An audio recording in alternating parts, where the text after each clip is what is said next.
Hello बच्चों, आइए इस प्रश्न को देखते हैं। स्रोत ग्रंथियों का उनके हार्मोन्स व कार्यों से मेल कराकर सही विकल्प चुनिए। स्रोत ग्रंथि हार्मोन कार्य। विकल्प ए अग्र पिट्यूटरी ऑक्सीटोसिन बच्चे के जन्म के समय यूट्रस या गर्भाशय की पेशियों का संकुचन।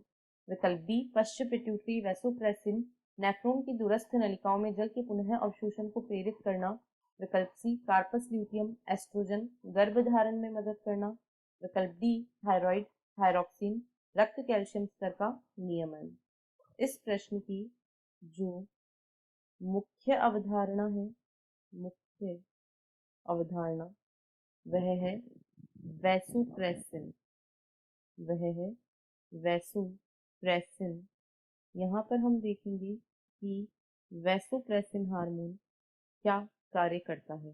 तो वैसोप्रेसिन इसे एडीएच हार्मोन कहा जाता है, जिसका पूरा नाम होता है एंटी डाईयूरेटिक हार्मोन।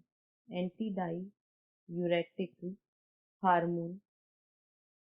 इस हार्मोन का मुख्य कार्य होता है कि यह नेफ्रॉन की दूरस्थ नलिकाओं यह नेफ्रॉन की दूरस्थ नलिकाओं व संग्रह नलिका यह नेफ्रॉन की दूरस्थ संवलित नलिका अथवा डीसीटी तथा संग्रह नलिका से जल के पुनरावशोषण को प्रेरित करता है। जल के पुनरावशोषण को प्रेरित करता है, इसीलिए इसे यह मूत्र की तनुता को घटाता है और जल का संरक्षण करता है, जल के पुनरावशोषण को प्रेरित करता है। इसकी कमी से डायबिटीज इंसिपिडस नामक रोग हो जाता है, जिसके कारण बार बार मूत्र लगना या जल की अधिक हानि होती है मूत्र के रूप में। तो इसका मुख्य कार्य होता है नेफ्रॉन की दूरस्थ नलिकाओं तथा संग्रह नलिका से जल के पुनरावशोषण को यह हार्मोन प्रेरित करता है। यदि इसकी स्रोत ग्रंथि की बात करें तो इसका जो स्रावण होता है वह पश्च पिट्यूटरी से होता है।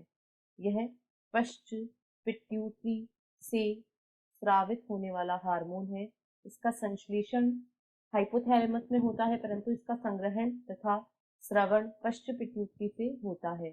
अब यदि विकल्पों को देखें तो विकल्प ए में कहा गया है अग्र पिट्यूटरी ऑक्सीटोसिन। तो ऑक्सीटोसिन हार्मोन जो होता है यह पश्च पिट्यूटरी से स्रावित होता है, अग्र पिट्यूटरी से नहीं, इसलिए यह विकल्प गलत है। बी में कहा गया है पश्च पिट्यूटरी वैसोप्रेसिन नेफ्रॉन की दूरस्थ नलिकाओं में जल के पुनः अवशोषण को प्रेरित करना, यह बिल्कुल सही है। सी में कहा गया है कार्पस ल्यूटियम एस्ट्रोजन गर्भधारण में मदद करना। तो कार्पस ल्यूटियम से निकलने वाला हार्मोन प्रोजेस्टेरॉन एक ऐसा हार्मोन होता है जो गर्भधारण में मदद करता है। एस्ट्रोजन का स्राव कार्पस ल्यूटियम से नहीं होता है और ना ही यह गर्भधारण में सहायक है, इसलिए यह विकल्प गलत है। और डी में कहा गया है थायराइड ग्रंथि से थायरॉक्सिन निकलता है, बिल्कुल सही है, परंतु यह रक्त कैल्शियम स्तर का नियमन नहीं करता है, इसलिए यह विकल्प गलत है।